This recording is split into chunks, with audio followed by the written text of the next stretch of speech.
الحمد للہ وکفا والصلاة والسلام علی من لا نبی بعدہ وعلی آلہ واصحابہ الذین اوفوا عہدا الذین هم خلاصۃ العرب العرباء وخیر الخلائق بعد الانبیاء اما بعد فاعوذ باللہ من الشیطان الرجیم بسم اللہ الرحمن الرحیم او کالذی مر علی قریۃ وہی خاویۃ علی عروشها قال انا یحیی ہذہ اللہ بعد موتها قال النبی صلی اللہ علیہ وسلم ان اللہ حرم علی الارض اجساد الانبیاء صدق اللہ العظیم وصدق رسولہ النبی الامی الکریم ونحن علی ذلک لمن الشاہدین والشاکرین والحمد للہ رب العالمین۔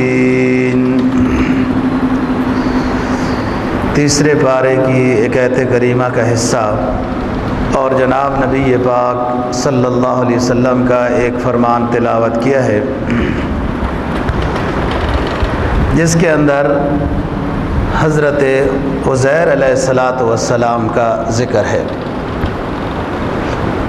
گزشتہ جمعے پر حضرت دانیال علیہ السلام کا ذکر کیا تھا اور ان کو اس وقت کے ایک ظالم جابر بادشاہ نے گرفتار کیا، جیل کیا۔ پھر ان کی ایک دعا تھی کہ مجھے رسول اللہ صلی اللہ علیہ وسلم کے صحابہ کفن دفن دیں۔ اللہ نے ان کی دعا کو قبول کیا۔ حضرت ابو موسیٰ اشعری رضی اللہ تعالیٰ عنہ نے ان کے کفن دفن کا انتظام کیا، حضرت عمر فاروق رضی اللہ تعالیٰ عنہ کے دور میں۔ بخت نصر وہ ظالم بادشاہ تھا جس نے کئی انبیاء علیہ السلام کو گرفتار کیا تھا، جو یکے بعد دیگرے نبی بنتے رہے،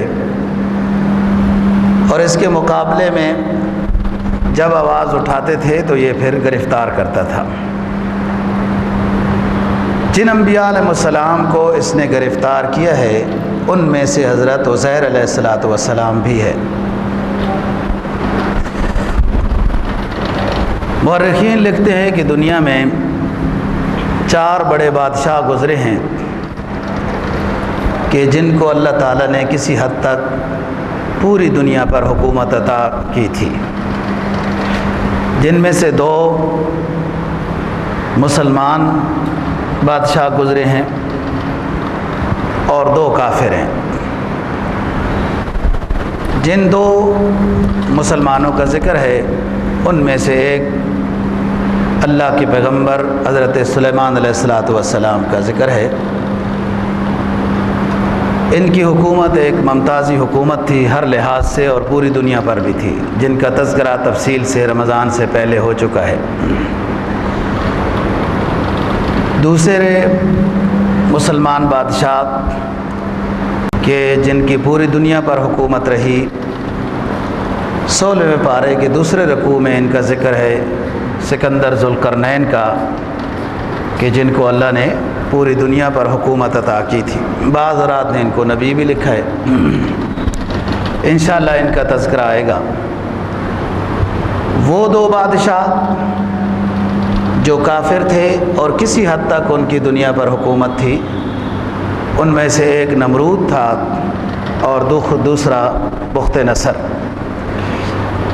یہ بخت نصر وہ بادشاہ ہے جس نے کئی مرتبہ بیت المقدس کی بے ادبی کی ہے۔ اس نے حضرت عزیر علیہ السلام کو بھی گرفتار کیا اور قید کیا تھا۔ حضرت عزیر علیہ السلام کا سلسلہ شجر نسب حضرت ہارون علیہ السلام کے ساتھ جا کے ملتا ہے۔ یہ بھی بنی اسرائیل میں سے بڑے پیغمبر تھے اور اللہ نے ان کو کچھ خصوصیات سے نوازا تھا۔ ان میں سے ایک خصوصیت حضرت عزیر علیہ السلام کے ساتھ یہ متعلق رہی کہ ان کو توریت کتاب بہت اچھے انداز میں یاد تھی۔ مشہور تھے کہ توریت کتاب کے حافظ حضرت عزیر علیہ السلام سے بہتر کوئی نہیں ہے موسیٰ علیہ السلام کے بعد۔ دوسری خصوصیت حضرت عزیر علیہ السلام کی یہ تھی کہ ان کو فن کتابت آتا تھا، یعنی توریت کو یاد بھی تھی، حفظ سناتے بھی تھے، پڑھتے بھی تھے، ساتھ لکھ کر بھی دیتے تھے توریت کتاب۔ ان کا زمانہ کون سا ہے، کس وقت یہ آئے، مختلف روایات ہیں۔ بعض حضرات نے لکھا کہ داؤد علیہ السلام سے پہلے آئے، بعد نے لکھا بعد میں آئے، بعد نے لکھا ہے کہ حضرت عیسیٰ علیہ السلام کے زمانے کے قریب آئے۔ بہرحال ان کا ذکر قرآن مجید نے کیا ہے۔ دو خصوصیات، حضرت عزیر علیہ السلام اسی علاقے کے اندر مبعوث ہوئے، بیت المقدس اور اس کے گرد و نواح میں، اور توریت کتاب کی تبلیغ کرتے تھے۔ اپنی زندگی پانے کے بعد دنیا سے جب رخصت ہوئے تو دمشق کے اندر ان کی قبر ہے، روضہ مبارک دمشق کے اندر ہے۔ جب بخت نصر نے بیت المقدس کو اور ارد گرد کے علاقوں کو ویران کیا، تباہ و برباد کیا، اور جو بھی مقابلے کی آواز تھی اس نے ختم کرنے کی کوشش کی، تو ظاہر ہے کہ ایک نیک شخص ظالم کے مقابلے میں بولنے سے نہیں رہ سکتا، تو ایک اللہ کا پیغمبر کیسے ممکن ہے کہ وہ ظالم کے سامنے خاموش رہے۔ حدیث میں جناب نبی پاک صلی اللہ علیہ وسلم کا فرمان ہے، افضل الجہاد کلمۃ حق عند سلطان جائر، کہ سب سے افضل جہاد ظالم بادشاہ کے سامنے کلمہ حق کہنا ہے کہ ظلم سے باز آئے۔ اللہ کا نظام ہے دوستو، بہت سارے گناہ ایسے ہیں جو انسان سے شخصی تعلق رکھتا ہے، جن گناہوں کا تعلق انسان کی ذات کے ساتھ ہے۔ بعض کسی نیکی سے معاف ہو جاتے ہیں، بعض توبہ سے معاف ہو جاتے ہیں، بعض گناہ اللہ پردہ پوشی کرتے ہیں، آخرت میں اپنے فضل سے معاف کر دیں گے یا سزا ہوگی اور معاف ہو جائیں گے۔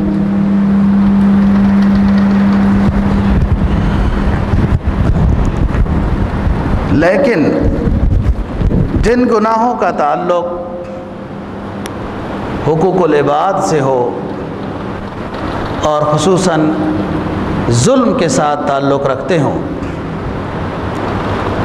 تو اللہ کا یہ اصول ہے کہ ظالم کو عبرت کا نمونہ بنا دیتے ہیں دنیا میں ہی، اور لوگوں کو دکھا دیتے ہیں کہ یہ ظالم تھا۔ جو ظالم گزرے، خواہ بادشاہوں کے لحاظ سے یا دوسرے اعتبار سے وہ نشان عبرت بنے ہیں۔ اسلامی دنیا میں حجاج بن یوسف کا ظلم مشہور ہے، اور آخر میں معدے میں پیٹ میں کیڑے پڑ گئے تھے اور چیخیں لگا کے روتا تھا، ساتھ کہتا بھی تھا کہ مجھے صحابہ رضی اللہ عنہم کی بد دعا لگ گئی ہے۔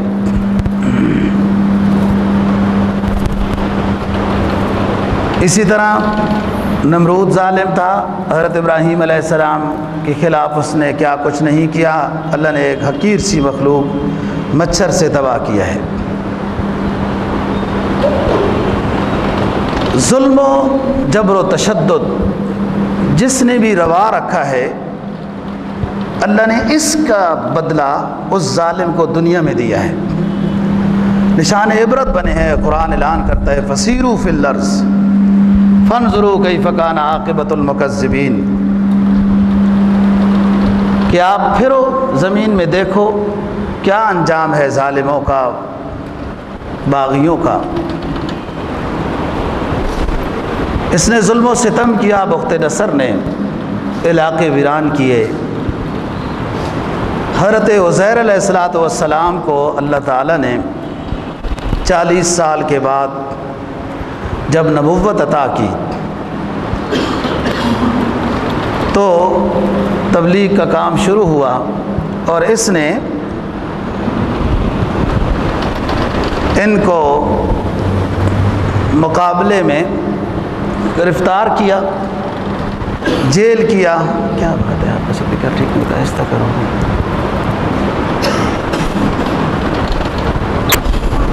اور ایک عرصے کے بعد پھر حضرت عزیر علیہ السلام کو اس نے چھوڑ دیا۔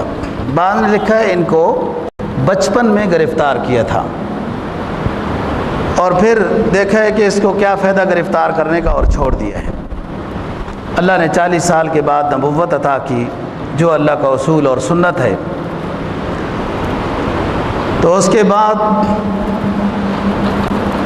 یہ اتفاق سے بیت المقدس کے علاقے سے نکلے، اپنے ساتھ سواری لی، اور راستے میں انگور لیے، انجیر لی۔ اس علاقے میں انگور انجیر یہ میوجات بہت ہے، اور اپنے ساتھ روٹی لی ہے۔ لکھا ہے کہ کسی علاقے کی طرف تبلیغ کی نیت سے نکلے تھے کہ ان علاقے والوں کو سمجھاؤں گا کہ راستے میں آرام کرنے کی ضرورت پیش آ گئی۔ ایک سائے کے نیچے آرام کرنا چاہا تو سوچا کہ کھانا کھا کر آرام کرتا ہوں۔ دن دوپہر کا وقت تھا، انگور کا پانی نکالا اور اس میں خشک روٹی کو بھگویا، اور پھر تھوڑی دیر کے لیے یوں بیٹھ گئے تاکہ وہ خشک روٹی اچھی طرح گیلی ہو جائے۔ یوں اس انتظار میں سوچنے لگے کہ سامنے ایک بستی پر نظر پڑی، تو ایک خیال آیا کہ ساری تباہ و برباد ہے، یہ ویران ہے یہ بستی، تو کیسے اس میں سے اٹھیں گے، دوبارہ زندہ ہوں گے لوگ؟ دوبارہ اٹھنے سے انکار نہیں، کیفیت سے گویا کہ ایک سوال تھا کہ ترتیب کیا ہوگی اٹھنے کی؟ یہ تو ہڈیاں ہو گئے، ریزہ ریزہ ہو گئے، یہ کیسے جڑیں گے؟ اللہ کا امر ہے، وہ تو اٹھائے گا، لیکن طریقہ کیا ہوگا؟ اللہ پاک کس طریقے سے اٹھائیں گے؟ یہ سوال دل میں آیا۔ فَأَمَاتَهُ اللَّهُ مِئَةَ عَامٍ، اللہ نے ان کے اوپر نیند کے فیصلے کر دیے، موت کے فیصلے کر دیے۔ وہ روٹی جو انگور کے پانی میں بھگوئی تھی وہ اسی طرح رہ گئی، وہ انجیر جو رکھی تھی وہ اسی طرح ہے، اور سواری اپنے اس درخت کے ساتھ باندھی تھی اور خود سو گئے تھے اس طرح کہ اب سو گئے ہیں۔ اللہ نے جب اٹھایا تو یہ صحیح حالت میں تھے، جیسے سوئے تھے اسی طرح، کوئی تبدیلی وجود میں نہیں آئی۔ اللہ نے پوچھا کم لبثتا، وہی بھیجی کہ کتنے سوئے ہو؟ قال لبثت یوما او بعض یوم، کہنے لگے قیلولہ کیا ہے، تھوڑا سا دن سویا ہوں۔ کو عصر کے لگ بھگ اللہ نے اٹھایا، 100 سال کے بعد عصر کے لگ بھگ اٹھایا، تو کہتے کچھ حصہ یوم سویا ہوں۔ اللہ نے فرمایا بل لبثت 100 عام، 100 سال سوئے ہو۔ اور اسی کیفیت میں پھر ایک اللہ نے وہ منظر دکھایا کہ آپ دیکھیں اپنے کھانے کو، وانظر الی طعامک و شرابک لم یتسنہ، کہ آپ دیکھیں اپنے کھانے کو اور پینے کو، یہ خراب نہیں ہوا۔ وانظر الی حمارک ولنجعلک آیۃ للناس وانظر الی العظام کیف ننشزها ثم نکسوها لحما فلما تبین له قال اعلم ان اللہ علی کل شیء قدیر۔ اللہ نے فرمایا اپنی سواری کو دیکھو، وہ کدھر ہے؟ تو سواری کا نام و نشان نہیں ہے، وہ تو مٹی کھا گئی، ہڈیاں سب کچھ ختم ہو چکا ہے۔ اللہ کا امر ہے نا بھائی، مٹی بھی اللہ کے حکم کے تابع ہے۔ جب اللہ نے کھانے اور پینے کو محفوظ رکھنا چاہا تو وہ 100 سال تک خراب نہیں ہوا، یہ سوئے رہے، نہ ان کو سردی نے جگایا نہ ان کو گرمی نے جگایا۔ ظاہر 100 سال میں کتنے طوفان آئے ہوں گے، بارشیں آئی ہوں گی، کیا کیا انقلاب آتا ہو، لیکن اللہ نے ان کے اس علاقے کو محفوظ رکھا۔ اور وہ راستہ تھا، مفسرین لکھتے ہیں وہ راستہ تھا، لیکن اللہ نے قافلے والوں کے راستے بھی جدا کر دیے کہ اس جگہ سے کسی کا گزر ہی نہیں ہوا، کہ کوئی دیکھے کہ عزیر علیہ السلام سو رہے ہیں، ان کو جگاتے ہیں یا ہم بھی ساتھ بیٹھ جاتے ہیں۔ اور ادھر مٹی ان کی سواری کو کھا گئی، اس کا نام و نشان ختم ہو گیا۔ اللہ نے فرمایا 100 سال سوئے ہو۔ وانظر الی حمارک ولنجعلک آیۃ للناس، اپنی سواری کو دیکھیں، ہم نے یہ نشانی بنائی ہے۔ اب آپ اپنی سواری کو بلائیں جیسے بلاتے تھے۔ پہلے اس سواری کی ہڈیاں جمع ہوئیں، پھر اس پر گوشت لگنے لگ گیا، پھر اس پر چمڑا بن گیا، بعین ہی وہی سواری بن گئی، اور اس نے آواز بھی لگائی تو فوراً کہنے لگے اعلم ان اللہ علی کل شیء قدیر، میرا ایمان ہے کہ میرا رب ہر چیز پر قادر ہے، وہ یوں کر سکتا ہے۔ اب سواری پر سوار ہوئے تو اپنے علاقے کی طرف آنا چاہا، نشانی اللہ نے دکھائی، ایک تو 100 سال سلایا، نیند اللہ کی نعمت ہے اور جتنی جس کو دے دے، پھر اس میں محفوظ رکھا جسم کو، یہ بھی اللہ کی قدرت۔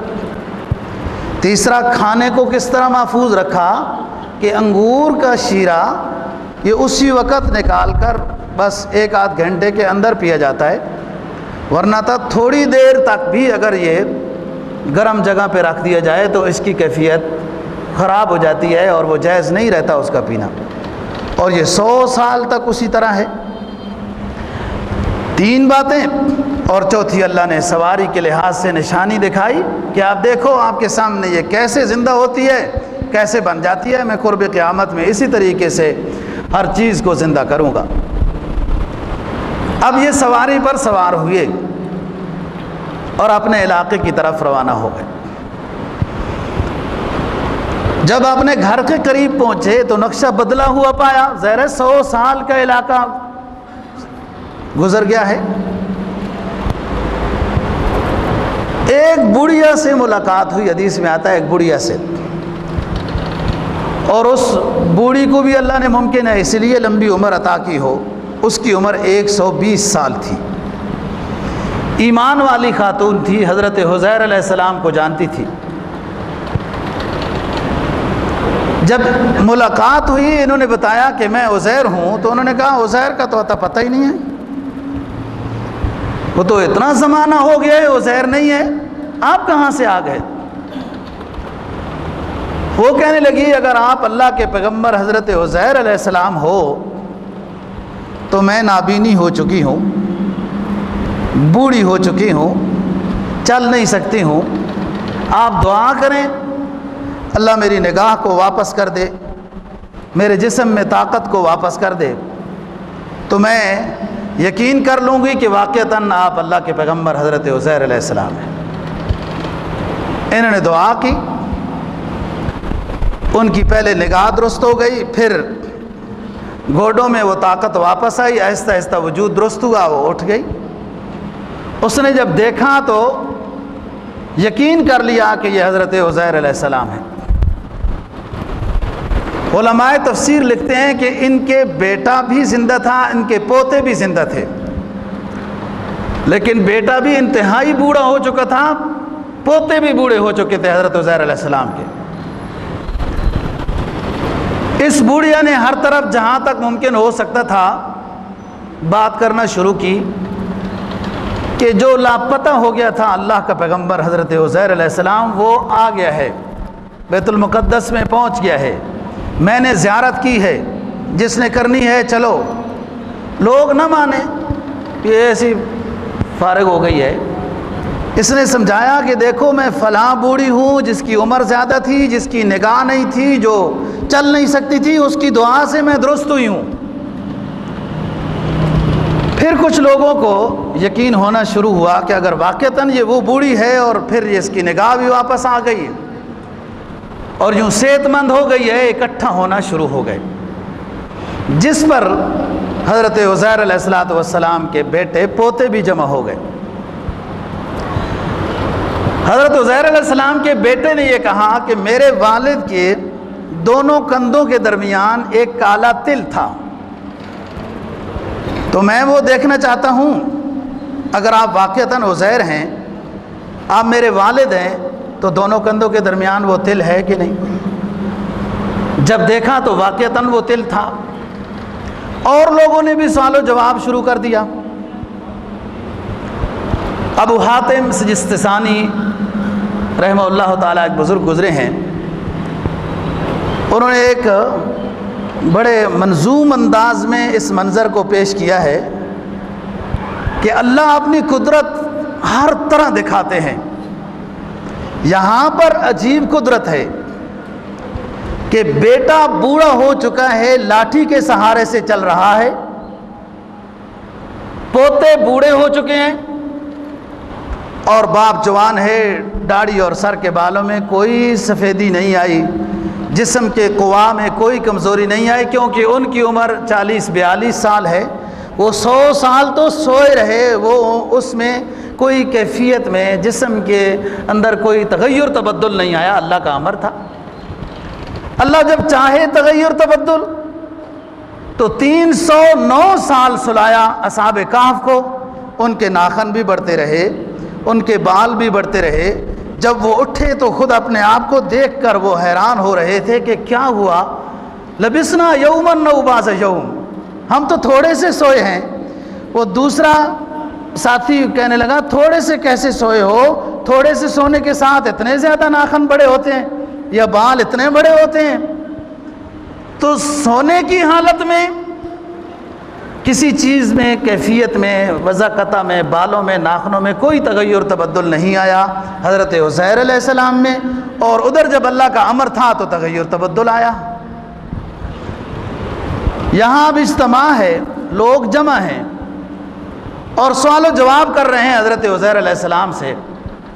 بخت نصر نے جہاں یہ ظلم کیا تھا کہ علاقے تباہ کیے، لوگوں کو قتل کیا وغیرہ، جہاں اس کو پتہ چلتا تھا کہ توریت لکھی ہوئی موجود ہے، اس کو وہ جلاتا تھا، ختم کرتا تھا۔ اور اہل کفر کا دوستو ہر دور میں یہ دستور رہا ہے۔ میں آپ کو تفصیل سے بیان کر چکا ہوں، بتا چکا ہوں کہ تقریباً کچھ سال پہلے 60-70 سال پہلے جو برطانیہ کا ایک بادشاہ گزرا ہے، وہ اپنی تقریر میں یہ کہتا تھا کہ دنیا پہ حکمرانی اس وقت کر سکتے ہو جب محمد صلی اللہ علیہ وسلم اور اس کے قرآن کو دنیا سے ختم کر دو، تو پھر تم حکمرانی کر سکتے ہو۔ اور انہوں نے پھر ختم کیے، کہیں جلایا، کہیں علماء کو مارا، کہیں حفاظ کو قتل کیا وغیرہ، اپنے طور پر تو وہ کوشش کرتے رہے۔ اس نے بھی جہاں اسے پتہ چلا کہ توریت کے نسخے ہیں، وہاں یہ جلاتا رہا، ختم کرتا رہا، اس وقت کے راہبوں کو گرفتار کرتا رہا، قتل کرتا رہا، انبیاء علیہ السلام کو بھی۔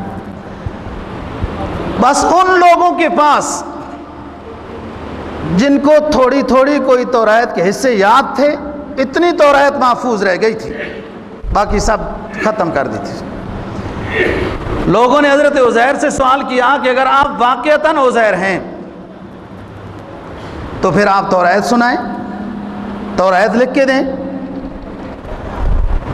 یہاں اللہ تعالیٰ اپنی قدرت کے کئی نمونے دکھا رہے ہیں کہ بیٹے بوڑھے بیٹھے ہیں، پوتے بوڑھے بیٹھے ہیں، باپ جوان بیٹھا ہے، کہ اسی مجلس میں علماء تفسیر لکھتے ہیں کہ کوئی روشنی آئی اور حضرت عزیر علیہ السلام کے سینے میں داخل ہو گئی۔ جب انہوں نے سوال کیا کہ آپ توریت سنائیں، لکھ کے دیں، ہمارے پاس تو توریت محفوظ ہی نہیں ہے، بخت نصر نے سب کو ختم کیا تھا، انہوں نے توریت سنانا شروع کر دی۔ اور یہودیوں کی عقل حیران ہو گئی کہ ایک عرصے تک توریت تو ہمارے پاس نہیں ہے، اور لکھ کر بھی دے دی توریت۔ اب محبت و عقیدت میں اعتدال ضروری ہے۔ جب انہوں نے یہ منظر دیکھا کہ 100 سال بعد یہ شخص توریت اسی طرح سنا رہا ہے جیسے نازل ہوئی تھی، اور لکھ کر بھی دے رہا ہے، تو نعرہ لگا دیا، فرمایا وقالت الیہود عزیر ابن اللہ۔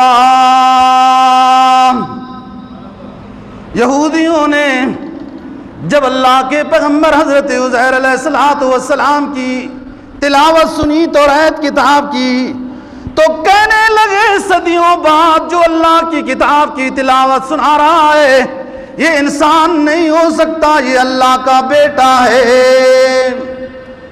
حد سے تجاوز کر گئے۔ محبت میں محبت ہو یا دشمنی ہو، اعتدال ضروری ہے۔ شیخ سعدی رحمہ اللہ تعالیٰ کہتے ہیں نا کہ کسی دشمن کو اتنا بھی نہ ستاؤ کہ کل صلح ہو جائے تو اس کے سامنے بیٹھتے ہوئے شرمندگی محسوس ہو، اور کسی سے محبت میں اتنا بھی حد سے تجاوز نہ کرو کہ اللہ کی حد بندیاں پامال کر دو۔ دیکھو کوئی جتنا نیک ہو جائے، جتنا نیک ہو جائے، اس مقام پہ پہنچ جائے، امام الانبیاء ہو، خاتم النبیین ہو، اللہ عرش پہ سیر کرائے، لیکن وہ اللہ کا بیٹا نہیں ہو سکتا۔ اللہ کا سکتا ہے اتنا بھی میں اونچا ہو، وہ اللہ کا بیٹا نہیں۔ تو یہودیوں نے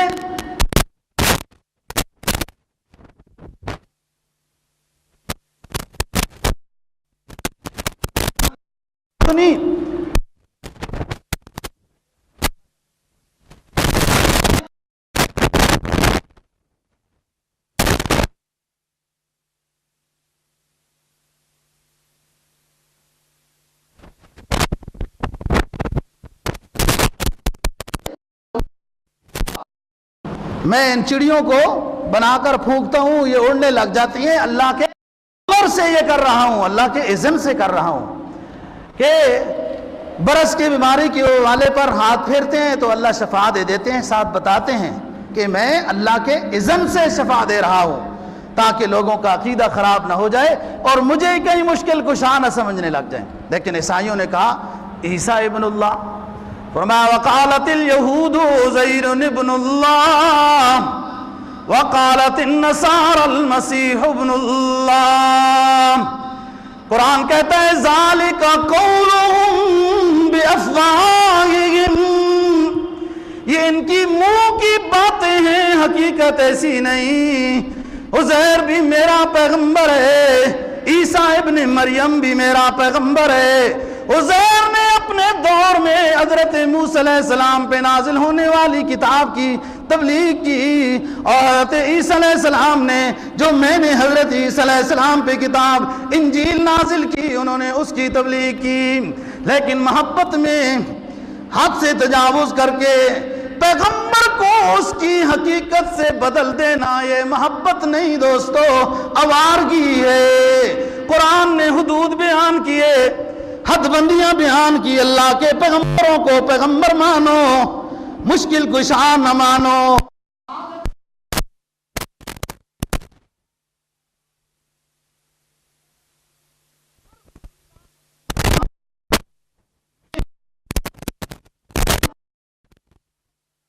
عقیدوں کے مطابق اپنے عقیدے بناؤ، ان کے اعمال کے مطابق اپنے اعمال بناؤ، لیکن انہیں اللہ اور مشکل کشا نہ سمجھو۔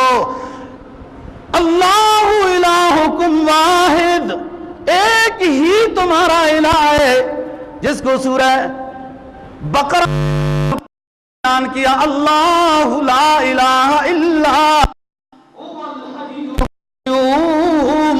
لا تأخذه سنة ولا نوم له ما في السماوات وما في الارض، وہی ہے جو حی ہے، لا یموت ہے، مدبر کائنات ہے، آسمانوں زمینوں کا، پوری کائنات کا پیدا کرنے والا ہے، اور اس سارے سسٹم کو چلانے والا ہے۔ وہ ایک معبود ہے، اس کا کوئی شریک ذات اور صفات میں نہیں۔ یہودی یہاں سے بگڑے جب حضرت عزیر علیہ السلام، حد سے تجاوز کیا ہوا کہ جب انبیاء علیہ السلام کی بات پسند نہیں آئی تو قتل کر دیا۔ قرآن نے فرمایا نا وَيَقْتُلُونَ الْأَنْبِيَاءَ بِغَيْرِ حَقٍّ ذَلِكَ بِمَا عَصَوْا وَكَانُوا يَعْتَدُونَ، اور جب بات پسند آئی کہ یہ توریت سنا دی انہوں نے حفظ کر کے، تو اللہ کا بیٹا کہہ دیا۔ یہ دونوں لحاظ سے جہالت، افراط و تفریط ہے۔ بہرحال حضرت عزیر علیہ السلام پھر زندہ رہے، تبلیغ کرتے رہے، دوبارہ کتابت کر کے دی توریت کی حضرت عزیر علیہ السلام نے۔ اسی واقعے کے ساتھ ہی حضرت ابراہیم علیہ السلام کا واقعہ قرآن مجید نے بیان کیا ہے، جہاں حضرت عزیر علیہ السلام کا بیان کیا وَإِذْ قَالَ إِبْرَاهِيمُ رَبِّ أَرِنِي كَيْفَ تُحْيِي الْمَوْتَى۔ حضرت ابراہیم علیہ السلام نے اللہ کے سامنے کیفیت کا سوال کیا، وَإِذْ قَالَ إِبْرَاهِيمُ رَبِّ أَرِنِي كَيْفَ تُحْيِي الْمَوْتَى، اے اللہ آپ مردوں کو زندہ کس طرح کریں گے؟ قَالَ أَوَلَمْ تُؤْمِنْ، اللہ پاک نے فرمایا خلیل کیا آپ کا ایمان نہیں ہے میں مردوں کو زندہ کر لوں گا؟ قالوا بلا، قال بلا، میرے رب بالکل ایمان ہے، آپ مردوں کو زندہ کریں گے، وَلَكِنْ لِيَطْمَئِنَّ قَلْبِي، لیکن اطمینان قلب کا سوال ہے۔ اطمینان ایک ہوتا ہے دوستو علم الیقین، پھر حق الیقین، پھر عین الیقین، وہ مشاہدہ ہے، وہ مقام احسان ہے۔ علم پڑھنا یہ علم الیقین ہے کہ اللہ کی طرف سے، اللہ کے پیغمبروں کی طرف سے ہمیں یہ سچا علم پہنچا ہے۔ جب علم کے مطابق زندگی بن گئی، عقیدہ بن گیا، پڑھنے کے بعد علم نافع ہو گیا۔ علم نافع وہ ہے جتنا آئے اس کے مطابق اثر ہوتا جائے، عقیدے کے لحاظ سے، اعمال کے لحاظ سے، تو پھر وہ علم جب عمل کی شکل میں آئے تو یہ حق الیقین بنتا ہے۔ علم الیقین کے بعد حق الیقین، حق الیقین کے بعد ایک مقام آتا ہے جو بڑے اونچے اللہ والوں کو نصیب ہوتا ہے، وہ ہے عین الیقین، جس کو مشاہدہ کہتے ہیں۔ یہ عروج ہے، اس راستے کا یہ عروج ہے، اور پھر اس راستے کا زوال بھی ہوتا ہے۔ زوال اگر اللہ کے امر سے ہو تو یہ مقام کمال ہوتا ہے، اگر یہ زوال انسان کی غلطی سے ہو تو وہ عروج سلب ہو جاتا ہے، ضائع ہو جاتا ہے، اللہ واپس لے لیتے ہیں۔ بات سمجھنے کی کوشش کرو، انشاءاللہ ہو جائے گا۔ کسی اللہ والے کی صحبت میں کبھی کبھی بیٹھا کرو، یہ باتیں سمجھ میں آئیں گی۔ ایک ہے مقام عروج، جب اس مقام پہ انبیاء علیہ الصلوۃ ہوتے ہیں، یا اس کے بعد صحابہ کرام یا اولیاء اللہ، یہ مقام عروج ہے، یہ ہے فعل شیخ، حال شیخ۔ یہ کسی کسی کو سمجھ میں آتا ہے۔ ایک ہوتا ہے گفتگو شیخ کی، واعظ و نصیحت، نماز پڑھو، روزے رکھو، گناہوں سے بچو، حیا والے بن جاؤ، یہ ہے قول شیخ۔ قول شیخ ہر کسی کو سمجھ میں آتا ہے، لیکن جب دھلائی اتنی اچھی ہو، بڑے صاف ستھرا، جیسے ظاہر جیسے اندر، جب صاف ستھرا ہو تو یہ حال شیخ پھر اثر کرتا ہے، پھر وہ مقام عروج ملتا ہے۔ جب رسول، ایک مثال دیتا ہوں، جب رسول اللہ صلی اللہ علیہ وسلم مسلسل روزے رکھ رہے تھے، صحابہ نے درخواست کی کہ حضرت ہمیں بھی اجازت ہونی چاہیے صوم وصال کی، مسلسل روزے رکھنے کی۔ آپ نے فرمایا نہیں، آپ لوگوں کو اجازت نہیں ہے، ابھی جس راستے میں چل رہے ہو اس میں ابھی وہ مقام نہیں آیا، صوم وصال کی اجازت نہیں، افطاری ضروری ہے۔ عرض کیا کہ حضرت آپ تو صوم وصال رکھتے ہیں، ہم نے آپ کی سنت پہ عمل کرنا ہے۔ تو پھر آپ نے اس سوال کا جواب دیا، لیکن وہ جماعت اتنی اونچی تھی کہ وہ سوال کا جواب سمجھتی تھی۔ فرمایا اللہ یطعمنی ویسقینی، اس صوم وصال میں اللہ مجھے کھلاتا ہے اور پلاتا ہے، تمہیں ابھی وہ مقام حاصل نہیں کہ روزے صوم وصال رکھو گے تمہیں اللہ کھلائے گا بھی پلائے گا بھی۔ اب ظاہری طور پر تو کھلانا پلانا نہیں تھا، یہ مقام عروج ہے۔ پھر اللہ کی طرف سے جب اللہ کے برگزیدہ بندے کو واپسی ہوتی ہے تو وہ مقام کمال کے بعد ہوتی ہے۔ جب ادھر دیکھو غزوہ احد میں زرہ پہنی ہوئی ہے اپنی حفاظت کے لیے، مدینہ طیبہ میں چوکیدار کھڑے کیے ہوئے ہیں کہ رات کو کوئی حملہ میرے گھر کے اوپر نہ کر دے، کہ میں آرام سے تھوڑا دیر جو آرام کرتا ہوں وہ نیند کر سکوں۔ یہ مقام عروج سے واپسی ہے۔ تو بات یہ کر رہا ہوں، ایک ہے علم الیقین، اس کے بعد جب عمل کی شکل آتی ہے تو پھر ہوتا ہے حق الیقین۔ حق الیقین کے بعد ایک اور مقام آتا ہے دوستو، جس کو مقام احسان کہتے ہیں، مقام احسان، جس کو مقام اطمینان کہا یہاں، جس کو عین الیقین کہتے ہیں، یعنی مشاہدہ کرنا، اللہ کا مشاہدہ کرنا، میں اللہ کو دیکھ رہا ہوں۔ جبرائیل علیہ السلام رسول اللہ صلی اللہ علیہ وسلم کی خدمت میں حاضر ہوئے، عرض کیا مل احسان، اے نبی مل احسان، احسان کیا ہے؟ فرمایا تعبد اللہ کأنک تراہ فإن لم تکن تراہ فإنہ یراک۔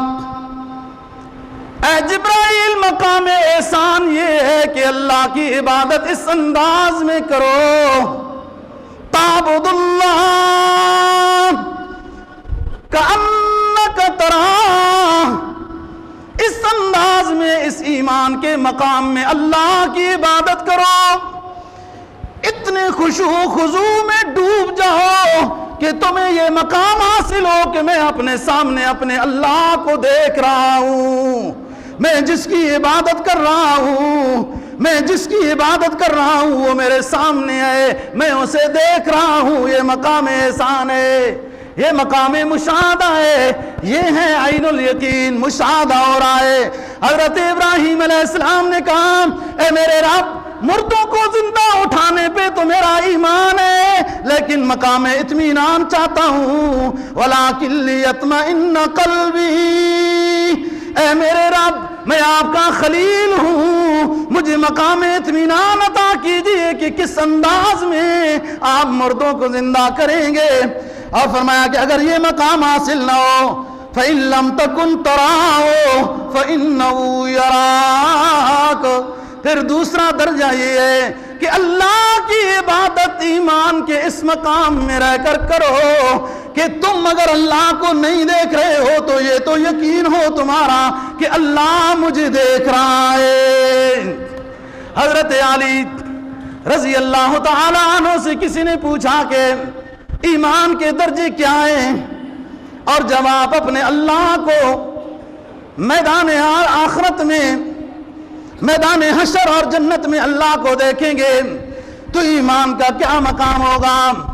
حضرت علی رضی اللہ تعالی عنہ نے دوستو فرمایا کہ مجھے اللہ پر اتنا ایمان کامل حاصل ہے، مجھے اپنے اللہ پہ اتنا ایمان کامل حاصل ہے کہ میں جب جنت میں اللہ کو اپنی آنکھوں سے مشاہدتاً دیکھ لوں گا تو ایمان میں اضافہ نہیں، وہ پہلے ہی محسوس کر چکا ہوں۔ یعنی دیکھنے کے بعد جو ایمانی مقام نصیب ہونا ہے، وہ دیکھنے کے بعد جو ایمانی مقام نصیب ہونا ہے وہ اس نبی کے شاگرد، اس نبی کے داماد حضرت علی رضی اللہ تعالیٰ عنہ کو نہ دیکھے بھی حاصل ہے۔ تو یہ ہے مقام اطمینان جو حضرت ابراہیم علیہ السلام نے اللہ سے مانگا۔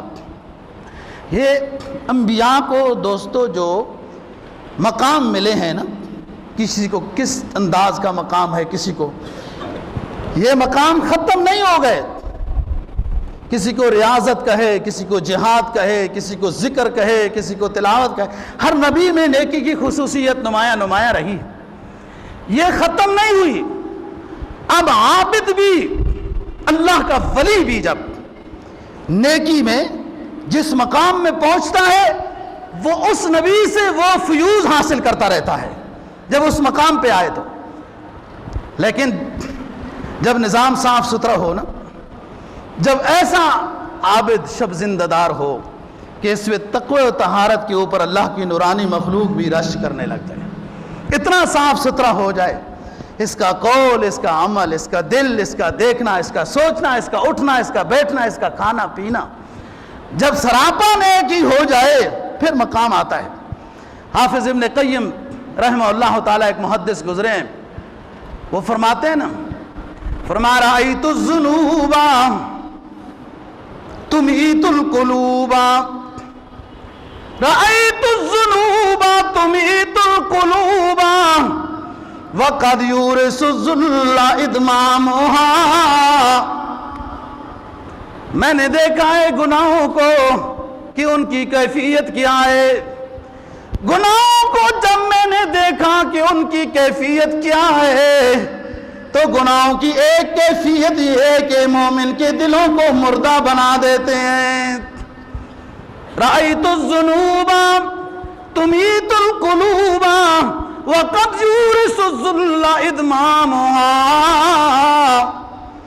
ترک الذنوب حیات القلوب، ترک الذنوب حیات القلوب وخیر لنفسک عصیانها۔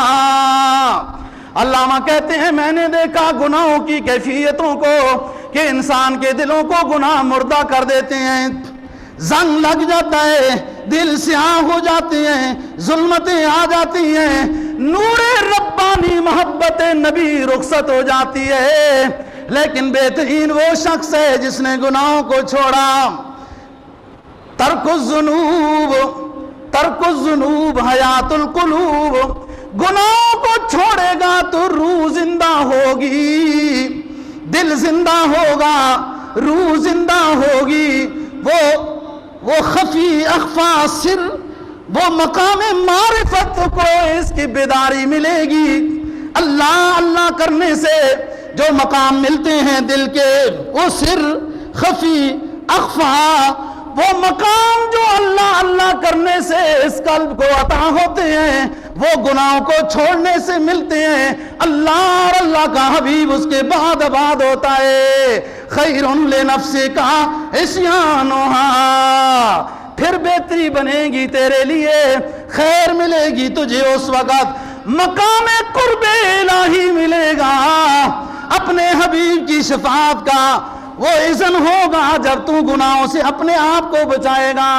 یہ مقام اطمینان ہے، جب نیک ہو جائے، پرہیزگار ہو جائے، سنت کے ساتھ اس کو محبت ہو، عشق ہو، اللہ اور اللہ کے رسول اس کے دل میں آباد ہو، پھر یہ مقام آتا ہے۔ پھر جس پیغمبر میں دوستو جو خصوصیات ہیں نا، وہ خصوصیات اس عابد میں وہ انوار و برکات اللہ پاک اس کو نصیب کراتے ہیں۔ مثلا کسی کو تلاوت میں زیادہ شوق ہے تو لحن داودی اللہ عطا کریں گے، وہ نور و برکت ملے گی۔ کسی کو عبادت و ریاضت میں، کسی کو جہاد میں وہ عمل کا نصیب ہوگا۔ حضرت ابراہیم علیہ السلام کو اللہ نے فرمایا 4 پرندے لو، ذبح کرو، مکس کرو، پھر ادھر ادھر منتشر کر دو، پہلے ان کے ساتھ اپنے کو مانوس کرو، پھر بلاؤ کیسے اڑتے اڑتے جمع ہوتے ہیں۔ اس میں صرف ایک بات کرنی ہے پھر ختم۔ 4 پرندے مفسرین نے لکھا ہے وہ کون سے تھے؟ مور، سفید کبوتر، کالا کوا، سرخ مرغ۔ سرخ مرغ انسان اور جانور جتنے ہیں، یہ جن عناصر سے یہ مخلط ہے، یہ مکس کر کے یہ گارا انسان کے وجود کا جن عناصر سے بنایا گیا، آگ، مٹی، پانی، ہوا، یہ 4 چیزیں، ان سے جو مزاج بنتے ہیں، حمراوی، بیضاوی، سوداوی، صفراوی، یہ 4 مزاج بنتے ہیں۔ یہ 4 مزاج میں سے جو مزاج جس کے اندر زیادہ ہو اس گناہ کی طرف لگ جاتا ہے۔ ان مزاجوں کو اعتدال میں لانے کے لیے وہی کو امام بنانا پڑتا ہے، پھر یہ مزاج اعتدال میں آتے ہیں۔ مرغ میں لڑائی جھگڑا ہے، تکبر غرور ہے، اور مور میں حسن پرستی ہے، کوے میں دنات ہے، آرزویں ہیں، تمنائیں ہیں، لگا رہتا ہے یوں، اور کبوتر میں خواہش زیادہ ہے۔ تو یہ 4 پرندے، یہ 4 کیوں لطیفہ؟ یہ 4 اس لیے دکھائے اللہ نے کہ انسان جب ان 4 مزاجوں کو قربان کرتا ہے، فنا کرتا ہے جب، تو پھر اس کے بعد مقام قرب الہی نصیب ہوتا ہے اس کو۔ یہ جب 4 مزاج جب تک ہیں، برابر جب ہوں گے دوستو، وہی کو امام بنائے گا تب برابر ہوں گے، نہیں تو کبھی خواہش آگے بڑھے گی، غلط خواہش، کبھی جھگڑا، لڑائی جھگڑا آگے ہوگا، اور کبھی حسن پرستی آگے ہوگی۔ جب 4 مزاجوں کو، جب 4 مزاج دوستو قربان برابر ہوتے ہیں نا، پھر انسان کے پسینے سے بھی خوشبو آتی ہے۔ علماء محققین لکھتے ہیں دنیا میں وہ ایک ہی انسان گزرا ہے جس کے ہمہ وقت 4 مزاج برابر رہے، اور اس کے پسینے سے ایسی خوشبو لوگ اپنی شیشیوں میں بھرتے تھے کہ بعد میں جب لگا کر اسی مجلس میں آتے تو سرکار خود پوچھتے تھے تم سے کیسی خوشبو آ رہی ہے، کہاں سے لی ہے۔ یہ صرف ایک انسان ہے دنیا میں جن کو امام الانبیاء صلی اللہ علیہ وسلم، میرے اور آپ کے نبی علیہ الصلوۃ والسلام ہیں۔ اللہ دین کی سمجھ اور عمل کی توفیق نصیب فرمائے۔